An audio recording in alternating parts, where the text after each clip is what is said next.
మేడిపల్లి స్వాతి హత్య కేసులో పోలీసులు దర్యాప్తును వేగవంతం చేశారు. స్వాతి శరీర భాగాల కోసం మూసీ నదిలో గాలింపు చర్యలు చేపట్టిన ఇప్పటివరకు శరీర భాగాలు లభించలేదు. మరోవైపు మహేందర్ రెడ్డి స్వగ్రామమైన వికారాబాద్ జిల్లా కామారెడ్డిగూడలో ఉద్రిక్తత చోటు చేసుకుంది. మహేందర్ రెడ్డి కుటుంబ సభ్యుల్ని గ్రామంలోకి రాకుండా అడ్డుకుంటామని స్థానికులు చెప్పడంతో ఉద్రిక్త పరిస్థితి ఏర్పడింది. దాంతో పోలీసులు పెద్ద ఎత్తున మోహరించి భద్రతను పర్యవేక్షిస్తున్నారు.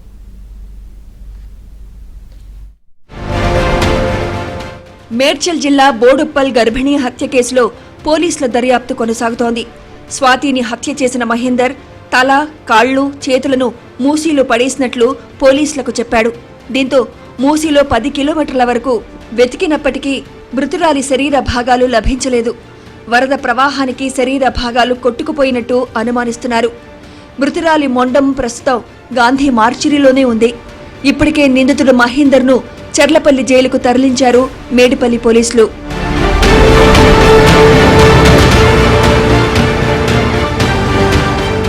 పక్కా ప్లాన్తో మర్డర్ చేశాడు మహేందర్. భార్యను చంపేశాక స్వాతి బాడీని మాయం చేసేందుకు అత్యంత క్రూరంగా వ్యవహరించాడు. మొండం మినహా కాళ్లు, చేతులు, తల ముక్కలుగా నరికి ప్రతాప్ సింగారం దగ్గర మూసీలో పడేశాడు నిందితుడు. భార్య గురించి ఎవరూ ఎంక్వైరీ చేయకూడదని మరో స్కెచ్ వేశాడు. భార్య మిస్ అయిందని బంధువులకు కట్టుకథలు చెప్పాడు. పోలీసుల దర్యాప్తులో అసలు విషయం బయటపడింది.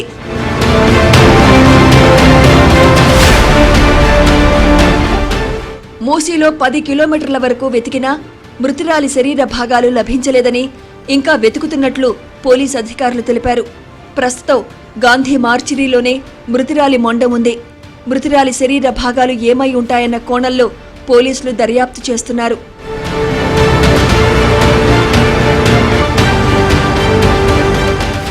మరోవైపు వికారాబాద్ జిల్లా కామారెడ్డిగూడలో మృతురాలు స్వాతి బంధువులు ఆందోళన చేస్తున్నారు. స్వాతి భర్త మహేందర్ రెడ్డి కుటుంబీకులను ఎట్టి పరిస్థితుల్లోకి తమ గ్రామంలోకి రానివ్వమని గ్రామస్తులు చెబుతున్నారు. అయితే ఇప్పటికే గ్రామాన్ని వదిలి మహేందర్ రెడ్డి కుటుంబ సభ్యులు వెళ్లిపోయారు. చనిపోయిన తమ కూతురు స్వాతి పూర్తి భాగాలతోనే మృతదేహం అప్పగించాలని కుటుంబ సభ్యులు డిమాండ్ చేస్తున్నారు. ఎప్పటికైనా మహేందర్ రెడ్డిని వదిలిపెట్టే ప్రసక్తే లేదని స్వాతి తల్లి చెబుతోంది. నేను నరుకుతానే, నాకుందంత ధైర్యం. ఎందుకంటే కష్టపడి కన్న బిడ్డను 9 నెలలు మోస్తే బాధ అయింది కదా నాకు. నీకు అనలేరు. నేను నా బిడ్డను నా బిడ్డని ఎట్లా చంపిన వాడిని నేను చంపుతా. నాకొక షాకు అంతే. కాళ్ళు తలకాయ నేను నరికి నగుతా. ఇద్దరు చచ్చిపోయినారు కదా, ఇద్దరు తప్పు చేసి కానీ నగుతా. వాడిని నరకాలే, వాడిని నరుకుతాను నాకు అర్థం.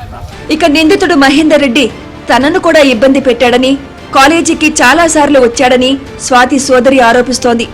అక్కను హింసించి మహేందర్ రెడ్డి హత్య చేశాడని, అతన్ని కఠినంగా శిక్షించాలని స్వాతి సోదరి డిమాండ్ చేస్తోంది. మేమంటే బతుకం. మా డాడీ కూడా ఆటో డ్రైవింగ్ చేస్తాడు. మా డాడీ పైన ఇంకా చాలా కక్ష. ఎక్కడి నుంచి వచ్చి ఎప్పుడు వచ్చి చంపేది తెలియదు. అదే చాలా సైకో సార్. అది ఎప్పుడు చంపేది తెలియదు. మా డాడీ లేకపోతే మేమైతే ఎట్లయినా ఉండం. నేనైతే మా అక్క చచ్చిపోయింది సార్, నేను బతుక అని గురిశిక్ష చేపిస్తే ఏదన్నా ఒకటి, లేదంటే ఆయన పేరు మీదనే చచ్చిపోతాం. అందరం చచ్చిపోతాం. మా అమ్మ మా డాడీ అయితే ఎట్లయినా బతకరు. వాళ్ళు ఏదో ఒక టెన్షన్ పెట్టుకొని అయితే చచ్చిపోతారు. స్వాతి దారుణ ఘటనతో ప్రేమ వివాహాలు, గృహహింస, మహిళల భద్రతా అంశాలపై మళ్లీ చర్చ మొదలైంది. ప్రేమ పేరుతో జరిగే పెళ్లిళ్లు, అనంతరం వెలుగు చూస్తున్న హింసాత్మక సంఘటనలు సమాజాన్ని ఆలోచనలో పడేస్తున్నాయి.